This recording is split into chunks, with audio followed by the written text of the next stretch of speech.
이 시간 우리 전의 말씀은 레위기 16장 11절에서 28절까지의 말씀, 레위기 16장 11절에서 28절까지의 말씀, 구약성경 172면에 있는 말씀이 되겠습니다.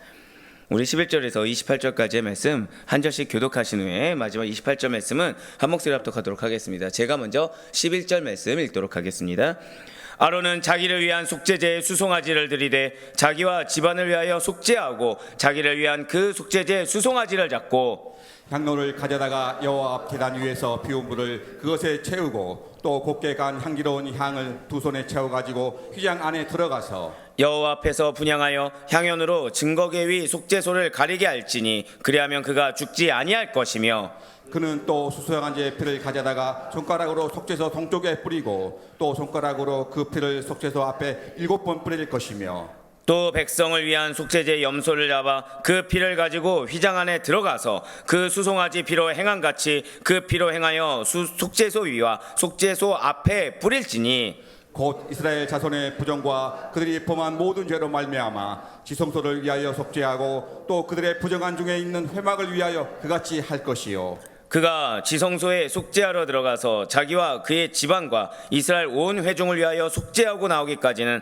누구든지 회막에 있지 못할 것이며 그는 여호와 앞 제단으로 나와서 그것을 위하여 속죄할지니 곧 그 수송아지의 피와 염소의 피를 가져다가 제단 귀퉁이의 뿔들에 바르고 또 손가락으로 그 피를 그 위에 7번 뿌려 이스라엘 자손의 부정에서 제단을 성결하게 할 것이요 그 지성소와 회막과 제단을 위하여 속죄하기를 마친 후에 살아있는 염소를 두리되 아론은 그의 두 손으로 살아있는 염소의 머리에 안수하여 이스라엘 자손의 모든 불의와 그 범한 모든 죄를 아뢰고 그 죄를 염소의 머리에 두어 미리 정한 사람에게 맡겨 광야로 보낼지니 염소가 그들의 모든 불의를 지고 접근하기 어려운 땅에 이르거든 그는 그 염소를 광야에 놓을지니라. 아론은 회막에 들어가서 지성소에 들어갈 때 입었던 세마포 옷을 벗어 거기 두고 거룩한 곳에서 물로 그의 몸을 씻고 자기 옷을 입고 나와서 자기의 번제와 백성의 번제를 드려 자기와 백성을 위하여 속죄하고 속죄 제물의 기름을 제단에서 불사를 것이요 염소를 아사셀에게 보낸 자는 그의 옷을 빨고 물로 그의 몸을 씻은 후에 진영에 들어갈 것이며 속죄제 수송아지와 속죄제 염소의 피를 성소로 들여다가 속죄하였은즉 그 가죽과 고기와 똥을 밖으로 내다가 불사를 것이요 불사른 자는 그의 옷을 빨고 물로 그의 몸을 씻은 후에 진영에 들어갈지니라. 아멘. 할렐루야. 네, 오늘 변화시 살아있는 주의 말씀을 사모함으로 말미암아 이렇게 하루의 시작을 말씀과 기도를 우리를 기쁘게 여기시사 우리 한번 더 크게 고백하시겠습니다. 약속을 성취하십니다. 네, 약속을 성취하신 하나님. 다만 그 약속을 성취하는 데 있어서 당신의 질서와 당신의 방법이 있고 그것을 우리에게 알려주심으로 말미암아 순종하는 자에게 그 약속을 성취하신 하나님을 믿는 믿음으로 이렇게 새벽 기도에 함께 하시는 우리 모든 성도님들을 주님의 환영하고 축복합니다. 이 시간 우리 계속해서 레위기를 통해서 은혜 받는 귀한 시간을 갖고 있습니다. 자, 레위기 어떤 책이라고 여러분들 이제 거의 각인되셨습니까? 제사법과 성결법에 대한 이야기죠. 그래서 그냥 일반 예배에 대한 이야기가 끝이 아니라 우리의 일상의 생활에서도 하나님과 친밀하게 교제할 수 있는 일상생활에서도 은혜를 받을 그 방편을 알려주는 책이 바로 이 레위기라고 말씀을 드렸습니다. 모세오경의 세 번째 책이고 관통하는 핵심 키워드는 거룩이지만 사실은 거룩의 질서라고 말씀을 드렸죠. 그래서 레위기는 계속 잊을만 하면은 질서에 대한 순보, 질서에 대한 순종이 계속해서 나오고 있다라는 거예요. 자, 구조적으로 보면 크게 두 가지로 나눠지는데 1장부터 17장까지가 제사법, 그리고 18장부터 27장까지가 성결법이지만 지금 이 제사법에 무엇이 들어있습니까? 5대 제사와 더불어서 각종 정결법, 그리고 대속죄의 규례가 있다라는 것이죠. 우리는 어제 말씀을 통해서 지금 이 각종 정결법이 무엇이었다고요? 네, 뭐 이전 것은 또 지나갔군요. 예. 자, 나답과 아비후 사건 이후에 다시는 범죄하지 않도록 그래서 무려 11장부터 15장까지 교육을 시켜주신, 무엇이 정하고 무엇이 부정한지 교육을 시켜주셔서 바로 그거대로 하나님 앞에 범죄하지 말라고 알려준 것이 이 정결법이라는 것을 알았습니다. 그러면서 정말 중요한 규례의 절기가 등장했다는 것이죠. 그것이 바로 대속죄일이었다는 거예요. 예, 맞습니다. 어제부터 살펴보고 있는 레위기 16장 전체가 대속제일 규례입니다. 그 가운데 오늘 본문이 레위기 16장 11절부터 28절까지의 말씀은 대속제일 제사의 이제 세부 절차에 대해서 설명해주고 있다라는 것이죠. 특히나 11절부터 22절까지는 어제 6절에서 10절까지의 그 간단하게 요약된 예식을 구체적인 절차까지 말해주고 있어요. 그 가운데서도 특별히 피 뿌리는 예식의 구체적인 설명이 이어진다는 것이죠. 그런데 나머지 예식에 대해서 언급이 안 돼 있습니다. 그것은 레위기 4장에 나온 이 대제사장의 속죄제 절차와 흡사하기 때문이라는 거예요. 그런데 이 피 뿌리는 예식에서만큼은 차이점이 있기 때문에, 즉 지금 뭐와 동일하다? 레위기 4장의 대제사장의 속죄제 절차와 비슷합니다. 근데 뭐에서만 차이가 있다고요? 피 뿌리는 예식에 대해서만 차이가 있기 때문에 따로 설명을 해주고 있다는 거예요. 또한 번제나 화목제, 속죄제 예식에서는 예물을 잡는 자가 누구였습니까? 바로 예배자였습니다. 예, 맞아요. 나 자신이었어요. 그런데 오늘 대속제일 예식에서는 대제사장인 아론이 직접 예물을 잡는다는 거죠. 왜 있겠습니까?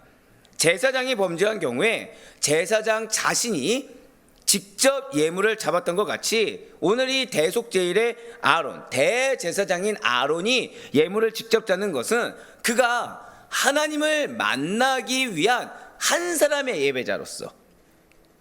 그래서 왜 제가 항상 그 교수님이 예전에 말씀하셨던 것이 가장 큰 은혜라고 말씀을 드렸잖아요.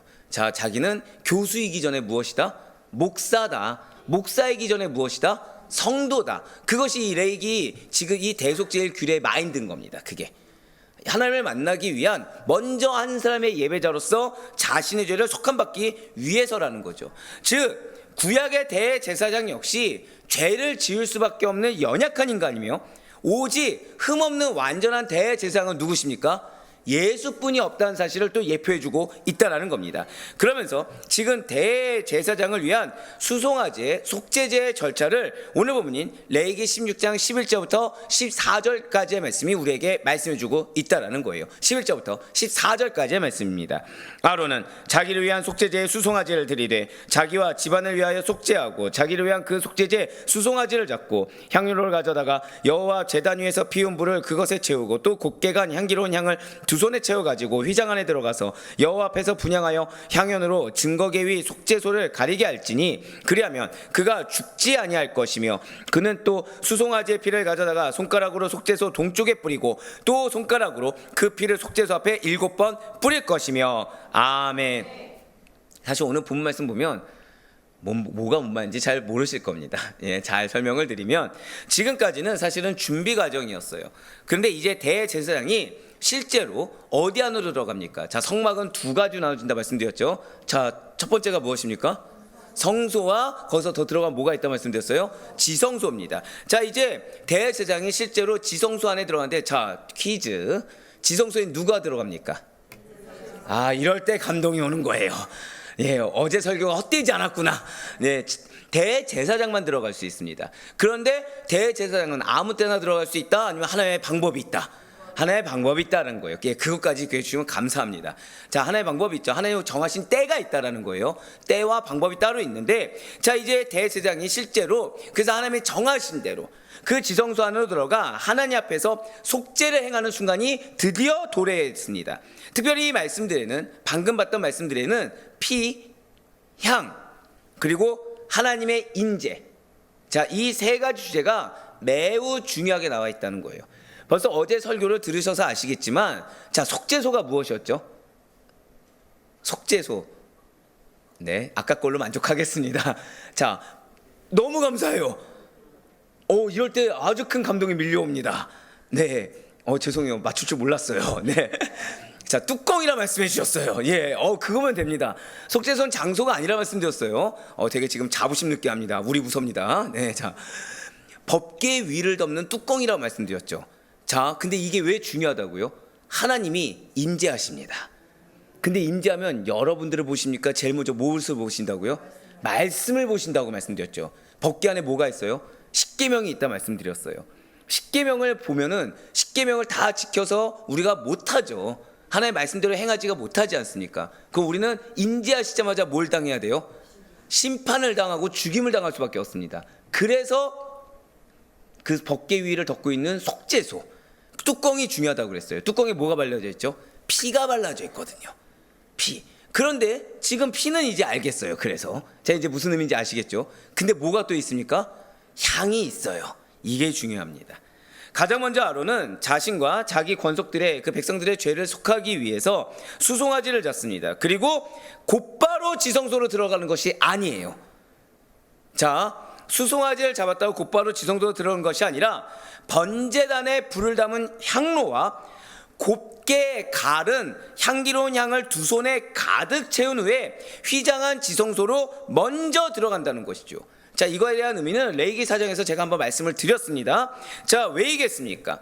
지금 왜 그냥 들어가지 않고 향로와 곱게 간 향기로운 향을 두 손에 가득 채운 후에 휘장한 지성소로 왜 들어가는 것입니까? 지금 13절에 매우 명확하게 기록되어 있다는 거예요. 자, 무엇입니까? 대제사장조차도 죄인이었기 때문에 하나님의 거룩함 앞에 서면 즉사할 수밖에 없는 겁니다. 그래서 자, 어제 하나님이 인지하시면 말씀대로 하면 우리가 심판을 받을 수밖에 없기 때문에 자, 속죄소가 그래서 중요하다고 했죠. 근데 여기서 이제 하나가 더 등장합니다. 그래서 고백하실까요? 향연. 이게 정말 중요합니다. 피어오르는 향연으로 속죄소 위를 뿌옇게 가리는 겁니다. 향연으로. 그러니까 지성소가 뭘로 가려져요? 들어가면 그냥 쫙 보이는 게 아니라 뿌연 겁니다. 향연으로.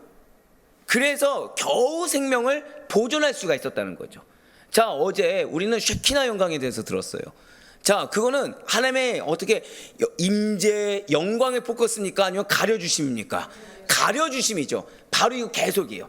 즉 구름, 빽빽한 구름 위에서 임재해 주셔야 우리의 죄가 드러나지 않고 우리를 어떻게든 죄인된 인간을 만날 수가 있는 하나님의 구구절절한 사랑이 바로 이 구름의 임재라고 말씀을 드렸습니다. 역시 속죄소도 무엇이죠? 뚜껑의 의미보다도 사실 그 피로 덮음으로 말미암아 우리를 바로 즉시로 심판하지 아니하시고 용서해 주시고 만나 주시기 위한 사랑이라고 했어요. 근데 거기에 하나가 이제 더해진 겁니다. 무엇이에요? 향연. 속죄소 위에는 맞습니다. 하나님의 임재가 나타납니다. 그런데 죄인이 하나님의 영광을 직접 바라보는 것은 위험하다라는 것이죠. 오늘 내일 계속 말씀을 드리겠지만 우리는 하나님을 만나길 원해요. 하나님의 영광이 내 삶에 임하길 원합니다. 근데 우리가 그때 경각심을 가져야 될 것은 지금 나의 영적 상태가 하나님의 정말 그 영광을, 그 하나님의 역사를 맞이해도 괜찮은 상태인지 우리는 분별할 수 있어야 돼요. 그러니까 우리는 흔히 은혜를 바라죠. 은혜를 왜 바라죠? 해결을 바라니까.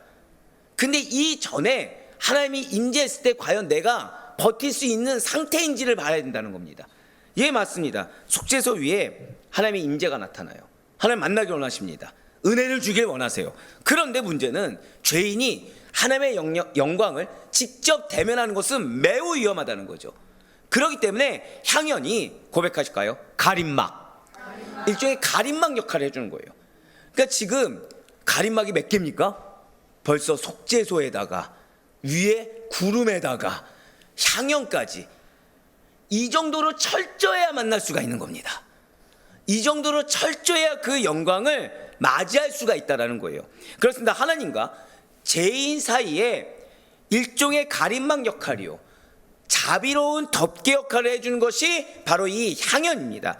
그렇게 자욱한 향연 속에서 아론은 수송아지의 피를 손가락에 찍어서 속죄소 동편에 뿌리고 그 앞바닥에 7번 뿌린다는 거예요. 자, 지금 피 뿌리기 전에도 뭐를 기다리고 있는 거예요? 지금 피 뿌리기 전에 무엇이 가득 차야 된다고요? 향연이. 그래서 우리가 생각했던 것보다 사울이 왜 제사 먼저 드린 거 있잖아요.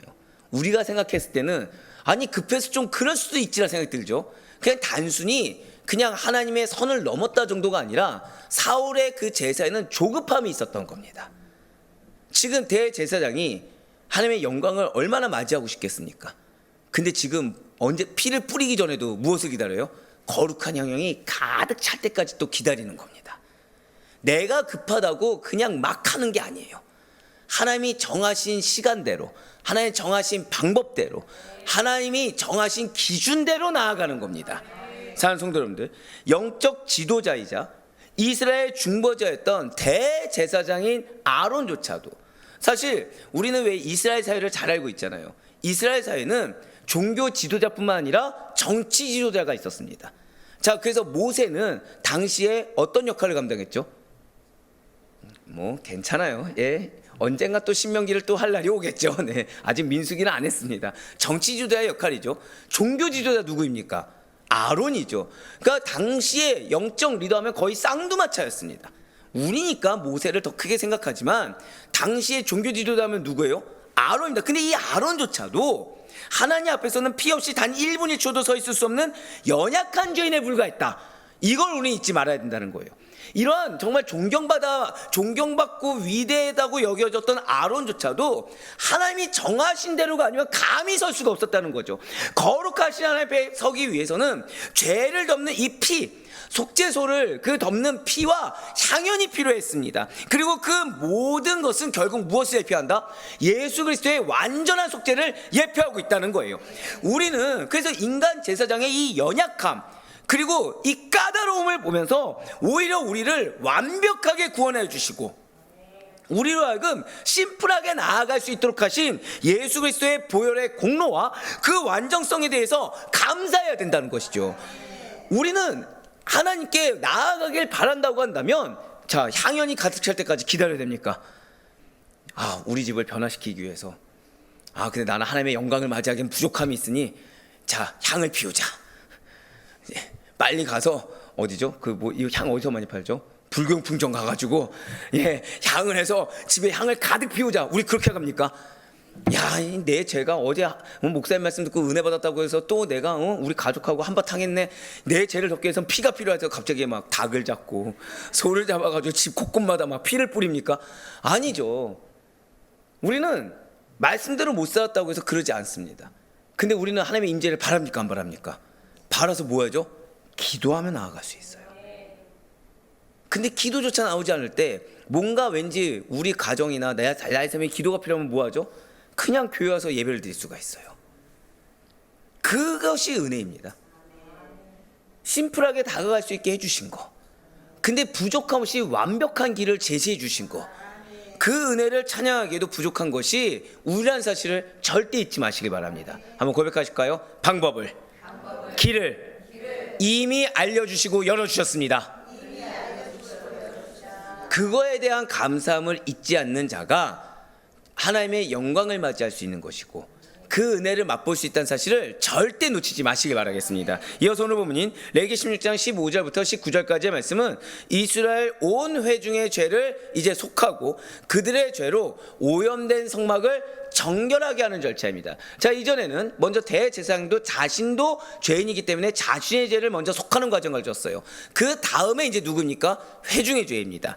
또 백성을 위한 속죄제 염소를 잡아 그 피를 가지고 휘장 안에 들어가서 그 수송아지 피로 행한 같이 그 피로 행하여 속죄소 위와 속죄소 앞에 뿌릴지니 곧 이스라엘 자손의 부정과 그들이 범한 모든 죄로 말미암아 지성소를 위하여 속죄하고 또 그들의 부정한 중에 있는 회막을 위하여 그같이 할 것이요 그가 지성소에 속죄하러 들어가서 자기와 그의 지방과 이스라엘 온 회중을 위하여 속죄하고 나오기까지는 누구든지 회막에 있지 못할 것이며 그는 여호와 앞 제단으로 나와서 그것을 위하여 속죄할지니 곧 그 수송아지의 피와 염소의 피를 가져다가 제단 귀퉁이 뿔들에 바르고 또 손가락으로 그 피를 그 위에 7번 뿌려 이스라엘 자손의 부정에서 제단을 성결하게 할 것이요. 아멘. 정리해 드릴 거니까 걱정하지 않으셔도 돼요. 11절부터 14절까지에서는 지금 대제사장 아론 자신과 제사장 가문을 위한 속죄가 이루어졌습니다. 자, 이제는 무엇이라고요? 이제는 이스라엘 백성 전체를 위한 속죄가 진행된다는 거예요. 특히 이 15절부터 19절까지의 말씀은 단순히 사람의 죄만 속죄하는 것이 아니라 성소와 제단까지도 정결하게 하는 것을 보여주고 있습니다. 여기에 굉장히 중요한 의미가 있어요. 자, 지금 사람만이 아니라 무엇도 속죄하고 있다고요? 성소와 제단까지도 속죄합니다.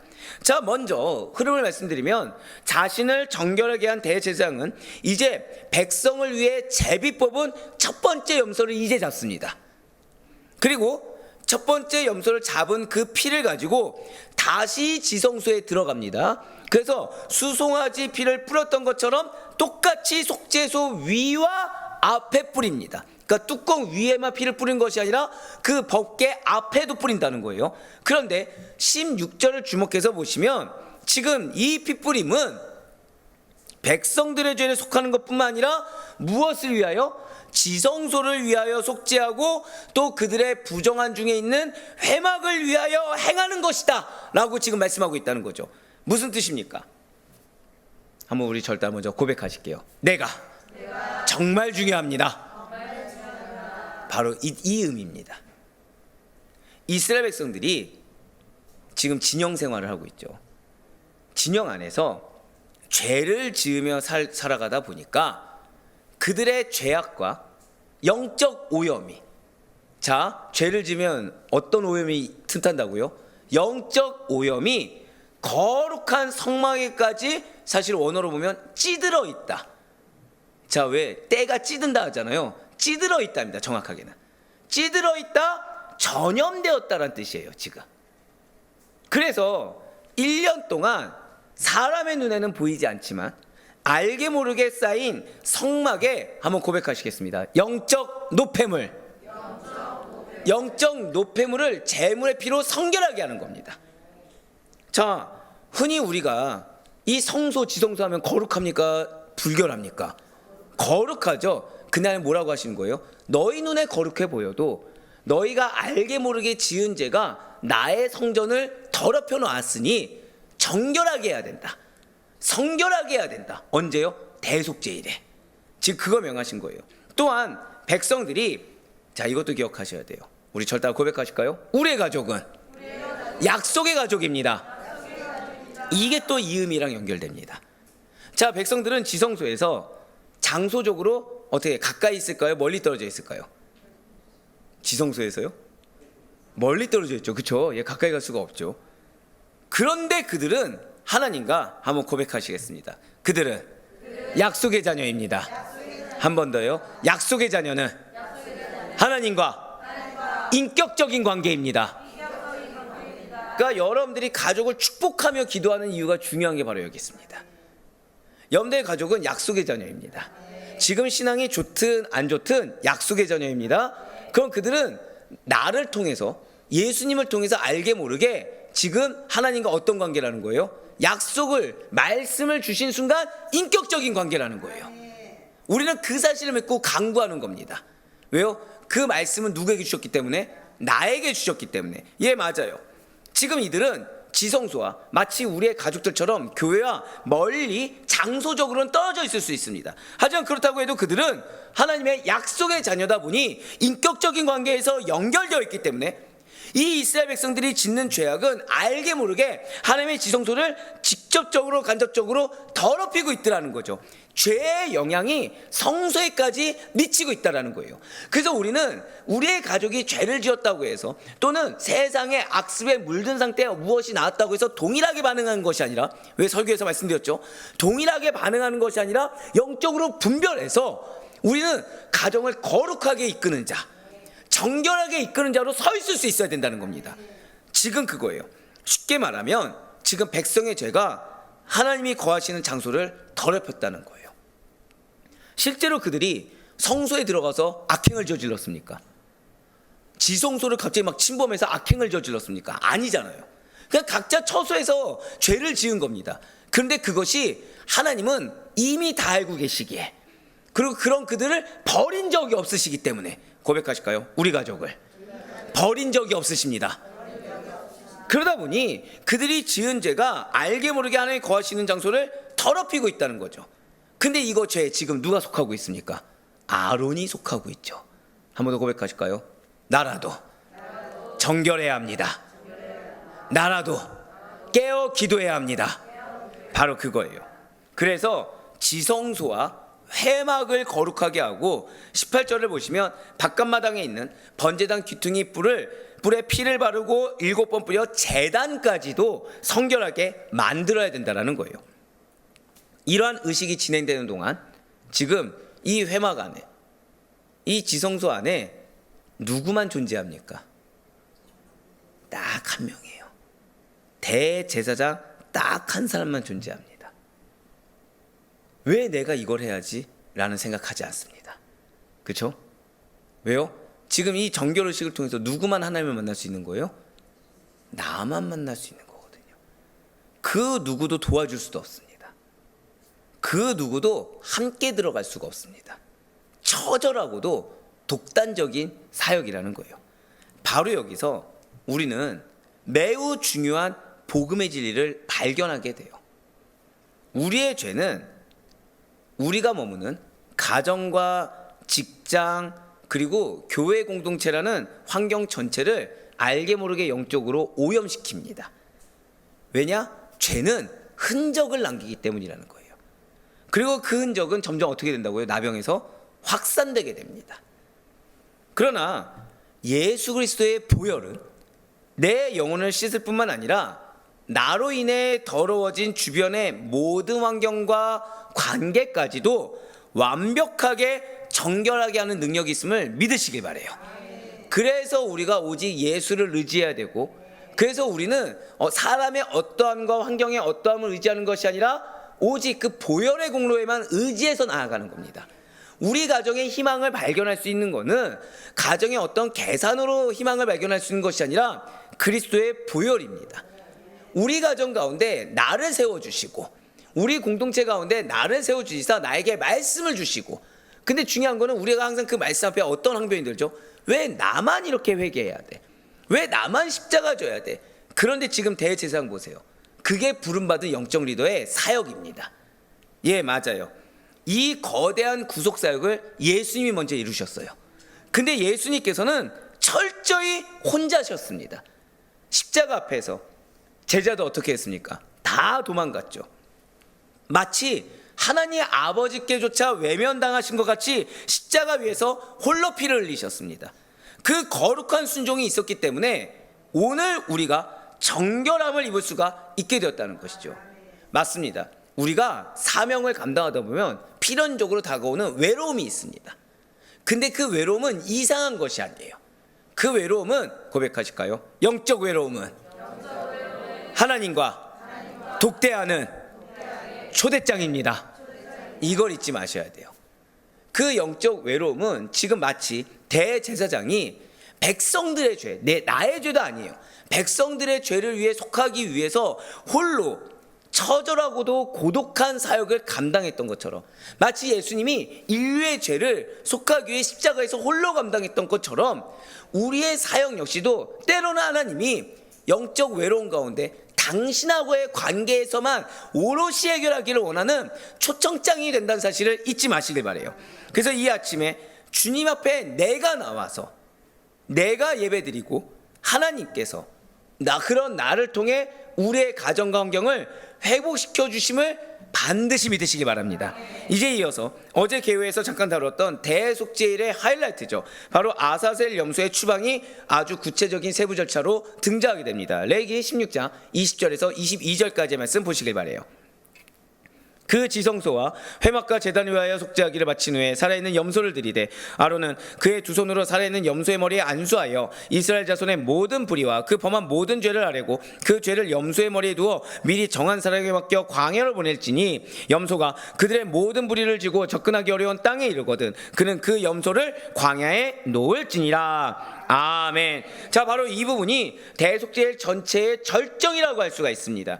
자, 앞에서 한 염소는 죽어서 피를 흘렸죠. 그래서 그거를 지금 속죄소 위와 앞에 뿌렸습니다. 이제 남은 한 염소인 아사셀 염소가 등장한다는 거예요. 자, 여기가 왜 중요하냐면 많은 분들이 속죄, 자 여러분들 속죄가 뭐죠? 속죄? 네, 죄를. 네, 괜찮아요. 예. 100% 장담하는데 다 틀릴 겁니다. 그러니까 물어보는 거예요. 이럴 때는 아무거나 대답해도 상관이 없죠. 네, 어차피 이 사람도 틀리고 앞 사람도 틀리고 뒷 사람도 틀리고 옆 사람도 틀리면 내 답도 틀려도 상관이 없습니다. 자, 속죄가 뭐죠, 보통? 죄값을 치르다, 죄를 용서한다 라고 생각하잖아요. 여기에 사실은 속죄의 원리가 들어있어요. 우리가 흔히 생각하는 죄값을 치른다, 죄를 용서한다, 그 정도 측면이 아니라는 겁니다. 자, 레위기 16장은 많은 분들이 속죄를 죄의 용서 또는 이제 대속까지 가서 죄값을 대신 치른다 뭐 이런 거 생각하시지만 레위기 16장은 고백하시겠습니다. 속죄에는 두 가지 측면이 있습니다. 그거를 명확히 알려주고 있습니다. 즉, 첫 번째는 죄의 형벌이 처리되어야 한다는 것이고, 두 번째는 죄 자체가 제거돼야 된다는 것입니다. 그래서 첫 번째는 죽은 염소가 지금 보여주고 있는 거고요. 두 번째는 아사셀 염소가 보여주고 있다는 것이죠. 지금 순서를 주목해 보셔야 됩니다.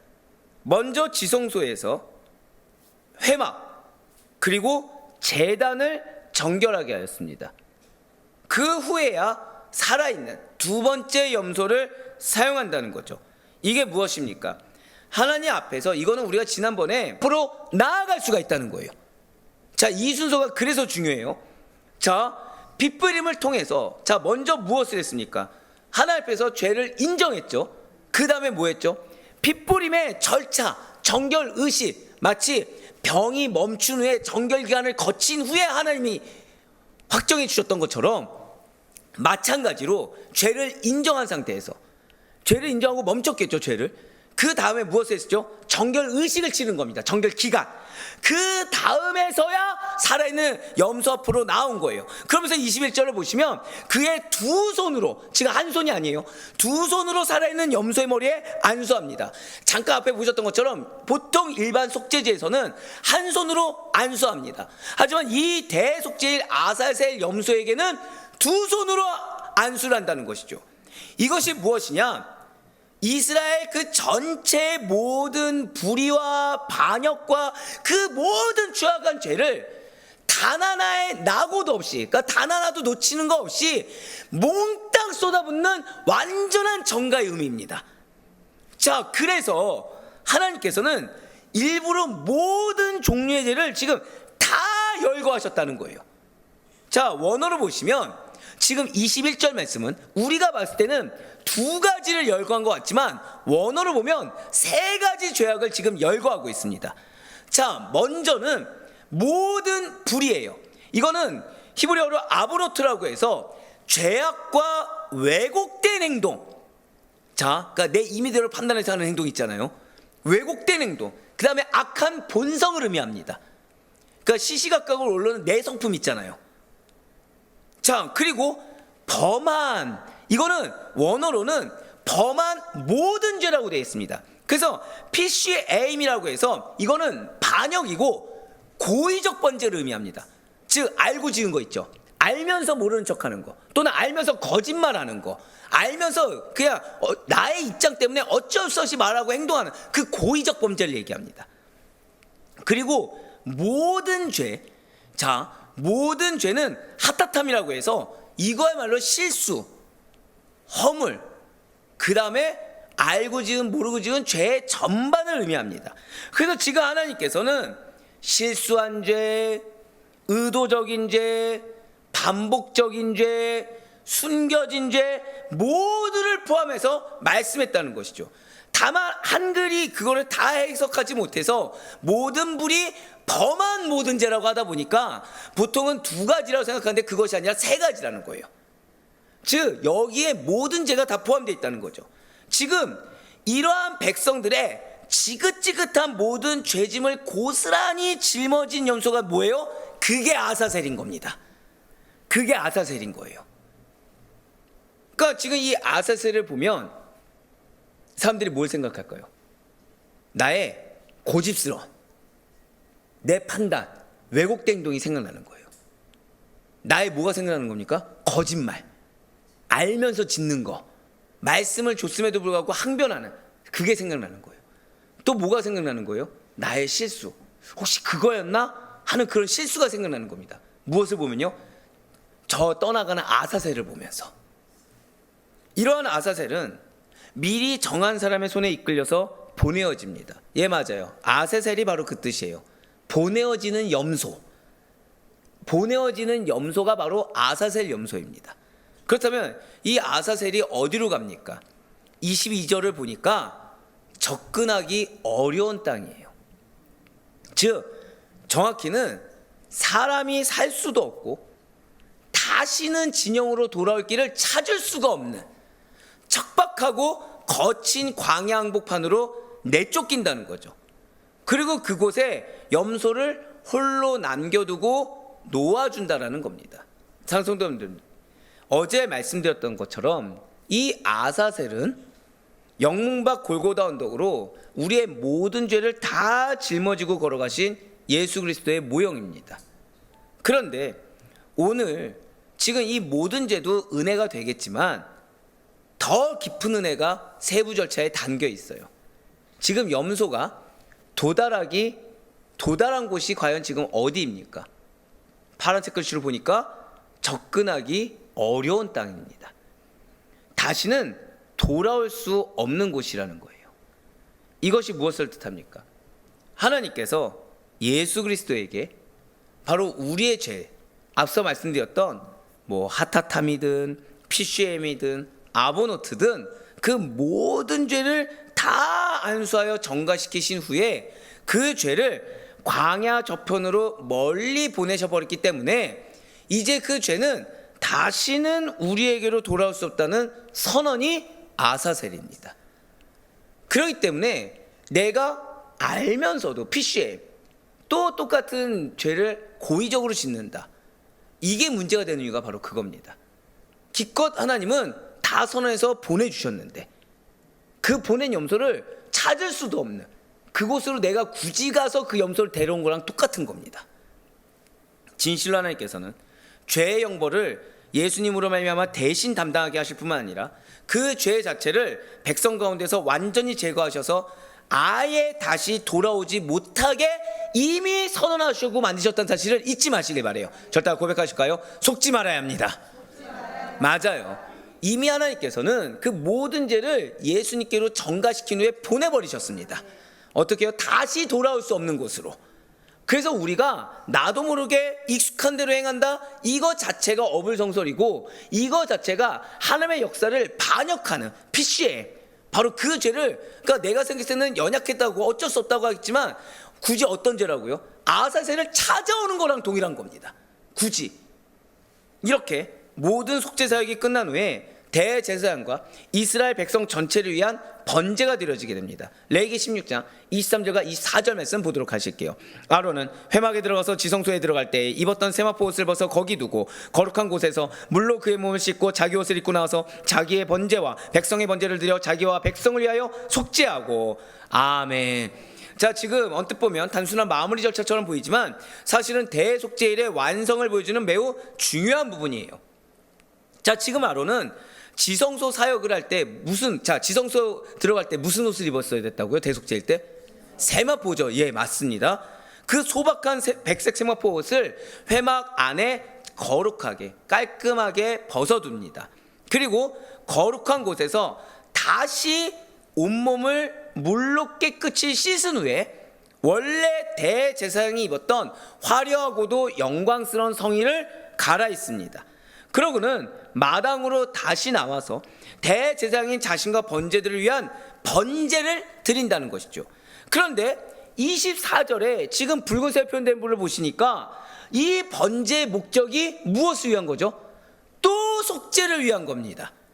자, 방금 전까지 설명드린 게 어떤 제사였습니까? 사실 속죄제였죠. 그러니까 이미 속죄제로 죄를 다 씻었는데 또 지금 무엇을 하는 거예요? 왜 또 속죄를 드리는 것입니까? 자, 앞서 드린 속죄제의 속죄는 죄인된 인간이 하나님의 인재 앞에 나아가기 전에 내 몸과 영혼의 모든 부정함을 씻어내는, 고백하실게요, 준비입니다. 반면에 지금 드리는 번제를 통한 속죄는 하나님께서 방금 새롭게 회복시켜 주신 나와 성막의 정결함이 우리의 죄 때문에, 한번 고백하실까요? 다시는 그거예요. 다시는 더럽혀지지 않도록 하기 위한 바로 그런 절차라는 것이죠. 자, 이게 어떤 말씀이랑 연결되는 거냐면 예수님께서, 여러분들 잘 아는 말씀이에요. 왜 그런 말씀하셨죠? 집을 깨끗이 청소만 해놓고 속을 비워둔 채 방치하면 어떻게 된다고요? 나갔던 악한 영이 더 심하게 사로잡으러 들어온다. 그 말씀과 이어지는 말씀입니다. 그 말씀이 이 말씀이에요. 바로 이 번제 부분입니다. 어렵게 정결함을 선물 받았다고 한다면 즉 이게 무슨 말씀이냐? 이제는 여기에 또 그 이래를 센 후에야 그 의미가 여기 담겨 있는 거예요.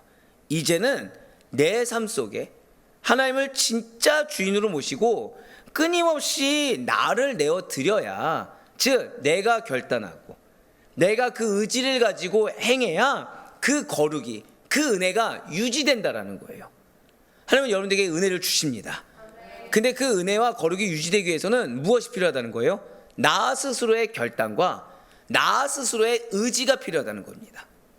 진실로 하나님께서는 죄인을 용서하시는 데서 멈추지 아니하시고 반드시 정결하게 하십니다. 그리고 다시 하나님께 헌신하는 삶으로 회복시키신다라는 거예요. 즉 주님께서는 분명히 여러분들에게 은혜를 주십니다. 근데 그 은혜가 우리가 원하는 장구한 축복으로, 우리가 원하는 거룩과 성결로 이어지기 위해서는 우리가 하나님께 나를 거룩한 산제물로 드릴 수 있어야 된다는 거예요. 레위기를 계속 보시잖아요. 그러면은 묻어간다는 게 있을 수가 없습니다. 스스로가 결단해야 되고 스스로가 하나님 앞에 거룩하게 나와야 되며 하나님이 주신 기회를 붙잡을 수 있어야 돼요. 근데 누구의 기준대로요? 하나님의 기준대로. 누구의 질서대로요? 하나님의 질서대로. 이제 마지막으로 오늘 본문인 레위기 16장 25절부터 28절까지의 말씀은 거룩한 대속죄일 제사가 끝난 후에 처리해야 될 각종 제사의 뒤처리 규례입니다. 속죄제물의 기름을 제단에서 불사를 것이요 염소를 아사셀에게 보낸 자는 그의 옷을 빨고 물로 그의 몸을 씻은 후에 진영에 들어갈 것이며 속죄제 수송아지와 속죄제 염소의 피를 성소로 들여다가 속죄하였은즉 그 가죽과 고기와 똥을 밖으로 내다가 불사를 것이요 불사른 자는 그의 옷을 빨고 물로 그의 몸을 씻은 후에 진영에 들어갈지니라. 아멘. 자, 이제 아론은 속죄제물의 기름을 제단에서 불사르고 남은 가죽과 고기와 똥은 진영 밖으로 들어가 완전히 불사릅니다. 제가 왜 5대 제사 때 자세히 설명했는지 이제 아시겠죠? 다 등장하기 때문이에요. 그런데 오늘 본문을 보면 아사셀 염소를 끌고 갔던 자나 진 밖에서 고기를 불사른 자 모두 다 진영 안으로 들어오기 전에 반드시 무엇을 해야 됩니까? 옷을 빨고 몸을 씻어야 했다는 것이죠. 왜입니까? 레위기에서 진 밖은 부정함의 영역이고 진 안은 하나님께서 거하시는 거룩함의 영역이기 때문이라는 거예요. 즉 이스라엘 백성에게 이 진의 안과 밖은 거룩함과 부정함을 나누는 엄격한 경계선이었다는 거죠. 무슨 말씀입니까? 부정한 땅에 발을 디뎠던 자들은 공동체의 거룩함을 깨뜨리지 않기 위해서 반드시 자신을 정결하게 씻고 들어왔어야만 했다라는 것입니다. 그렇습니다. 사랑하는 성도 여러분들, 이러한 뒷정리 규례를 통해서 우리가 무엇을 할 수가 있는 것입니까? 우리가 비록 거친 세상인 지금 진박 속에서 사람들과 섞여 살아간다고 하더라도 하나님께서 함께 하시는 공동체 어디입니까? 교회죠. 또 어디죠? 자, 여러분들 가정이 하나님과 함께 하길 원하신다 라고 한다면 그 진 안만큼은 결코 더럽히지 않도록 먼저 누구를 지키라? 나 자신을 늘 정결하게 지킬 수가 있어야 돼요. 왜 우리가 사단의 미혹 중에 하나가 뭐냐면, 자, 가정에서는 내 속내가 드러납니까? 안 드러납니까? 드러나죠. 그 속내가 정결해야 돼요. 정말 하나님이 우리 가정에 함께하길 원하신다. 내가 먼저 거룩하게 정결하게 서는 게 우선입니다. 교회 역시 마찬가지예요. 그래서 외부의 것을 끌고 오는 것이 악행입니다. 그래서 이전 것을 끌고 오는 것이 악한 겁니다. 늘 항상 주께서 허락하시는 은혜의 말씀으로 성령의 임재로 먼저 내가 거룩하고 정결한 성도들로 구성되는 곳, 그것이 교회 공동체가 돼야 됩니다. 아멘 했네요. 네, 진실로 하나님께서는 우리가 구원의 감격 속에 머무는 것을 뛰어넘어서 고백하실까요? 내가 소중하게 여기고 내가 거룩하게 세워야 합니다. 바로 그거예요. 그거를 지켜보고 계세요. 자, 잊지 마세요. 지금 정결규례에서부터 사실 레위기 16장은 이어지는 겁니다. 근데 그 순서를 기억하셔야 돼요. 제일 먼저 하나님의 역사 전에 무엇이 필요했죠? 인정하고 멈추는 게 필요합니다. 그래야 정결 기간을 가질 수 있어요. 정결 기간이 무엇이죠? 이래를 센 후에야. 기억하고 계시죠? 나를 스스로 돌아보고 내가 스스로 결단하는 거. 그래야 하나님의 역사가 있습니다. 자, 내가 정말 하나님의 역사가 우리 가정 가운데 있길 원한다 라고 하면은 내가 먼저 악행을 멈춰야 됩니다. 내가 먼저 오늘 나왔던 것처럼 모든 죄를 멈출 수 있어야 됩니다. 설령 어떻게 모든 죄를 멈춰라고 하더라도 하나님 앞에 내가 먼저 거룩하게 서 있어야 됩니다. 그러면서 이 정결의 기간을 거쳐야 돼요. 거룩의 기간을 거쳐야 됩니다. 그럼 나의 이러한 정결과 거룩함에 지켜나가는 그 순종 행위를 보시사 하나님은 반드시 역사하신다는 거예요. 맞습니다. 하나님께서는 우리가 그 정도로 내가 속한 믿음의 공동체를 얼마나 소중하게 여기는지, 누구보다 더 나보다도 더 얼마나 거룩하게 세워가는지를 지금도 지켜보고 계시다는 거예요. 하나님이 힘이 없어 역사하시는 것이 아니라 우리 한번 절대 고백하시겠습니다. 내가 얼마나 소중하게 여기는지. 한 번 더요. 내가 얼마나 거룩하게 세워가는지. 지금 그거를 보고 계시면 잊지 마시길 바래요. 죄송한 말씀이지만 배우자의 문제가 아닙니다. 자녀의 문제가 아닙니다. 지체의 문제가 아닙니다. 내가 먼저 소중하게 여겨야 됩니다. 내가 먼저 거룩하게 지켜가야 합니다. 그거를 지금 이 대속죄일 규례에 말씀하고 계신 거예요. 항상 드리는 말씀 있죠. 묻어갈 수가 없습니다. 나하나찌미야가 이미 오늘 말씀이 나하나찌미야가 성소를 더럽혔다고 얘기하고 있어요. 나하나찌미야가 진영을 더럽히고 있다고 얘기하고 있습니다. 그 가운데 우리가 외로울 수 있다고 주님은 말씀하셨어요. 하지만 그 가운데서도 하나님은 임재하고 계십니다. 그러니 바라고 원하기는 오늘 이 새벽에 하나님이 지금 우리 가정과 우리 교회와 우리의 직장의 문제가 아닌 나의 정결함을 보고 계심을 잊지 마시기 바라요. 나한 삶의 정결을 뛰어넘어 우리의 가정을, 우리의 직장을, 우리 아델포의 공동체를 거룩하게 파수하는 기도의 전사들이 다 될 수 있기를 간절히 소망합니다. 1년에 단 하루 아사셀 염소와 속죄제의 피로 온 민족을 깨끗하게 하셨던 그 놀라운 대속의 은혜가 오늘 이미 예수 그리스도의 보혈을 통해 지금 다른 누군가가 아닌 여러분들 안에 흐르고 있고, 그런 여러분을 통해 그 은혜의 공로가 흘러가게 될 것을 믿으시길 바라요. 그러니 이 정결함의 능력을 가슴에 품으시고 문제나 나의 어떠함을 품는 것이 아니라 이미 모든 죄는 광야로 떠나보냈음을 믿는 가운데 정결함을 품으시고 오늘 하루도 지금 밖의 세상에서 승리하셔서 주님의 가정을 거룩하게 지키시고 주님의 교회를 거룩하게 지켜나가는 우리 모든 성도들의 삶이 될 수 있기를 주님의 이름으로 간절히 축원합니다.